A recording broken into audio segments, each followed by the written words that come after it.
Hello, Meoni here, and welcome back to another Final Fantasy XIV video.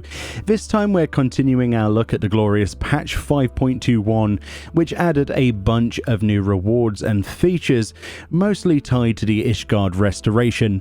But to get said rewards, you'll need to first understand that whilst there are many new purchasable items from the new script vendor, including the parasol, new mount, minions, etc., there are also rewards locked behind a thing called Kupo of Fortune, which is a new scratch card minigame system that allows you to get all manner of items, such as exclusive minions, glamour, rare or hard to obtain rewards from previous content, such as Fiend Sap from Sephiroth Extreme that would usually you'd have to go and actually do that content to acquire, and much more. So you will want to actually actively participate in this to give Kupo of Fortune a good go of to actually farm some of these rewards. So to get Kupo of Fortune tickets, you will actually need to do some crafted turn-ins for the collectible appraiser in the firmament of Ishgard. There's no way of getting around that. You will notice that the top items on the crafter list here on the script turn-in vendor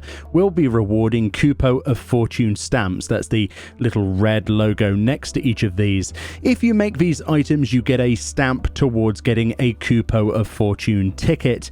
You will actually need to get 5 stamps in total to get 1 scratch card. That's actually 5 turn-ins of one of these items on the script turn-in here with a red Kupo symbol next to it.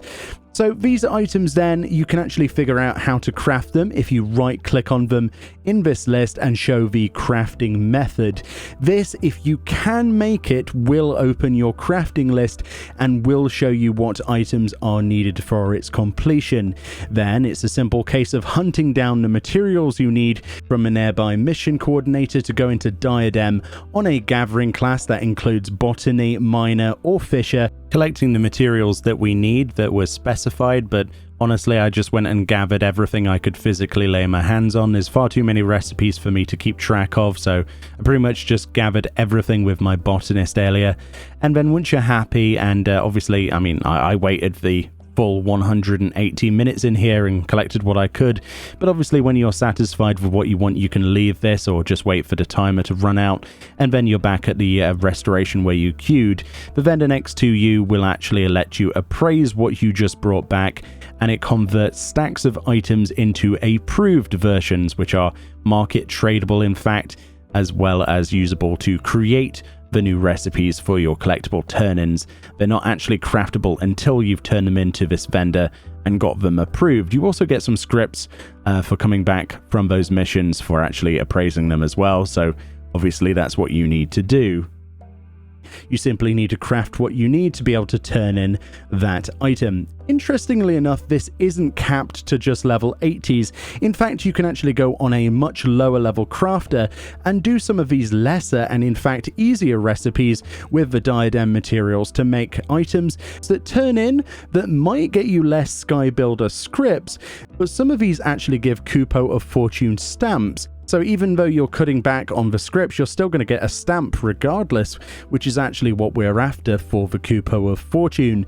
This then actually favors people leveling their alternate classes up to level 80 and actually gives you an advantage, an incentive in the long run if you haven't actually got them all at maximum level yet. This netted me some great experience for my alchemist. In fact, I got like 2 levels out of 2 Kupo cards, which is pretty good, and gave me stamps towards them. If you get 5 stamps in total, then you will get a Kupo of Fortune scratch card to use. You can store 10 completed cards at any one time. It's just shown on a vendor. It's not a physical item or anything like that. It's just tallied up. So the vendor stood next to the script turn-in actually allows you to scratch these cards off, whereupon you see this display. You'll see a list of rewards at the bottom, and when you highlight over these 4 squares that you can choose from, you'll see the percentage of actually getting that item on the square if you scratch on it. So find out what you want and see the percentage by highlighting over the squares before you actually scratch one off. You're actually limited to only 1 scratch off So 1 box per ticket. As you can see, I actually got the eating bread emote, will actually be one of the next few videos we do, and so on. It's a really cool feature, and I really wanted to put this out to help people approach this minigame and refer back to and see the glorious new addiction for themselves that is Kupo of Fortune. It's highly enjoyable and does seem to offer some really neat stuff. Not all of it is exclusive to this particular feature, but it's a lot easier than perhaps doing some of the old extremes, especially for those crafted items which could be used for making the glowy weapons. Let me know what you got from your Kupo of Fortune below, if you've been particularly lucky with minions or something, and I'll see you all next time.